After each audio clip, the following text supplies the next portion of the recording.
Hi, this is Steven from Just Got Played, and I'm going to show you how to play Furnace, an engine building game. So in Furnace, you have company cards, 36 of these that are double-sided.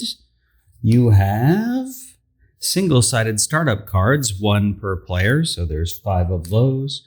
You have capital discs in 4, 3, 2, 1, as well as the player markers in each of the 5 different colors.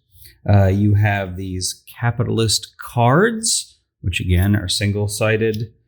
These startup cards were single-sided. And you have components such as iron bars, coal cubes, oil drums, these upgrade tokens. These components are not supposed to be limited, so you have these multiplier pieces if you start to run low on those.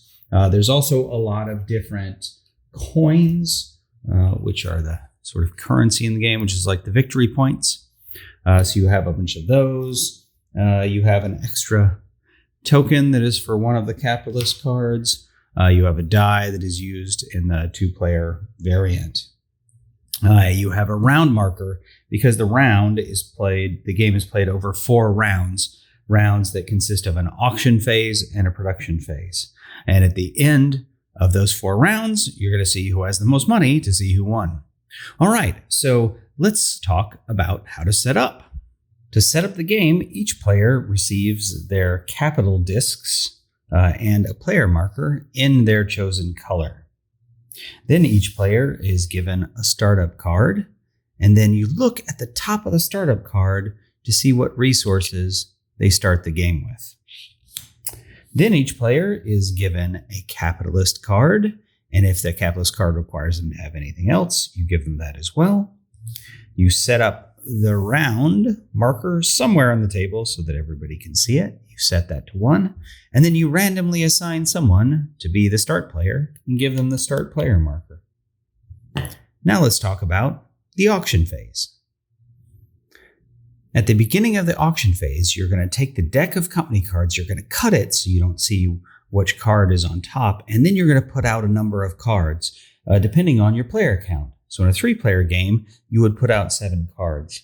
Then in player order, players take turn taking their capitals discs and placing them on company cards. The rules about placing these cards is that on your turn, you cannot place your capital token on a place that on a company that already has your color, and you also cannot place it on a space where that number is already used. So we will take turns going around the table until all of our auction discs have been placed. And at that point, we will move into the next part of the auction phase. So let me just place all of these out real quick. And there we go. Those are all legal placements. So now you resolve all of these cards from left to right. And the player who had the highest number on there gets the card. So in this case, red, for their 4, would get the card. But before that happens, yellow gets compensated. So compensation is listed at the top of the card. This card, for instance, says that the player may exchange 2 coal for 1 oil. And they may do that up to 3 times because they put their 3 on here. This card would just go to black. Nobody would be compensated. On this card, it would go to yellow, and then black would be compensated with 2 iron bars, and red would be compensated with 1 iron bar. And so you continue like that. This would go to red. Yellow would get 4 coal for this. This would go to black. These would get a chance to exchange if they wanted to. This card would also go to black. And this card would just be discarded because nobody put a token on it. And that concludes the auction phase. During the production phase, players will be activating all of the companies that they have. You can activate them in any order, but you have to fully activate them before moving on to the next one. So the way that you activate a company is you choose it, and then you just go down the list of things. So for instance, If I activate my starting company here, I will get another upgrade token. And this says that I can exchange 2 coal for 2 money up to 2 times. So let's say that I did that. I could take 2 coal and exchange that for 2 money.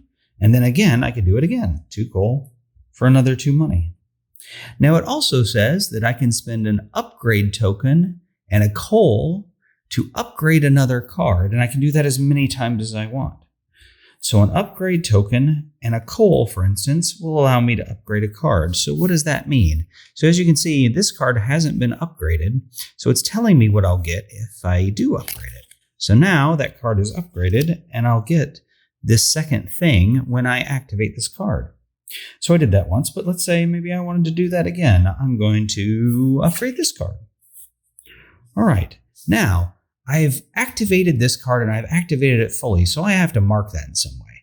You could turn it like this, you could do a full 180 degrees, or you could just sort of push it up just to distinguish it from other cards.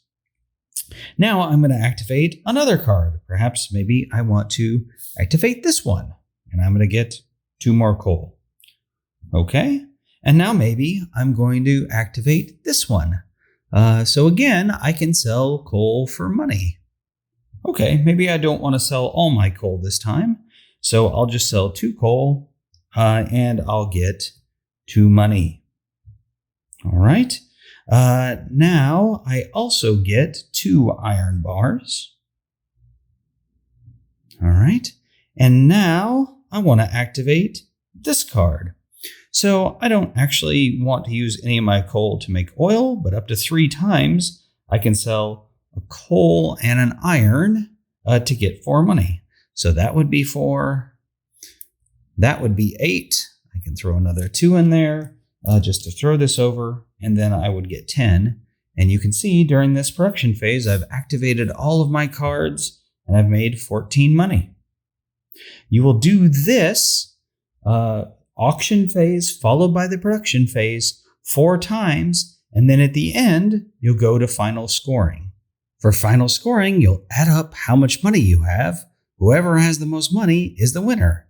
If there's a tie for the amount of money that you have, then you see who has the most cards. If there's still a tie, you count up who has the most leftover resources. And if there's still a tie after that, then I guess everybody's just tied. There are some variants in the game, including a production chain, which means you have to activate your cards from left to right, and you can't really rearrange the order of them during the game. There's a 2-player version that uses the die, so you can look into that as well. And then it's not recommended for your first couple of games, but there are the capitalist cards, which allow you to sort of bend the rules of the game. So everybody will be assigned one of these and has a unique power. So for instance, with this card, during the auction phase, you can place your discs without following the 2 placement rules. So you could put your 4 and your 3 on the same card. Those wouldn't be summed up to be a 7, but you would win with the 4 and you would get compensated with the 3. You could place your 4 on somebody else's 4. In that case, your 4 would act as compensation. This gentleman, when upgrading cards, you may spend iron bars instead of upgrade tokens, but you have to spend any upgrade tokens you have first. So this person can upgrade their companies a lot faster. This person, when you get compensated, consider your disc being 1 higher. So for instance, if you get your 3 compensated and the card were to say, give you 1 iron bar, instead, you would get 4 iron bars instead of the 3 you would get for having your 3 on there normally. This one has an additional 2, and it is considered a disc of your color. So you get this disc. Now it's your color, so you can't place it with other discs of your color, and you can't place it where there are other 2s, but it does mean you might potentially get an extra card or extra compensation each round. And once per production phase, you may spend 2 coal to resolve one of your cards again. This can be particularly valuable if you have a card that can consume resources to generate a lot of money. So there you go. Those are the 5 different capitalist cards that are in the game. That's how you play, how you score, how you win. If you have any questions about it, leave the questions in the comments of this video. I'll do my best to answer them. Or if you look in the description of this video, there's a link to our Discord channel. You can come ask questions there. I'll be happy to help you there. There's also links to all of our social media. So if you want to follow us on social media, that's great. But please, if you liked this video, if it was helpful to you, hit the like button. Consider subscribing to our channel for more videos like this. And until the next time, thanks everybody for watching.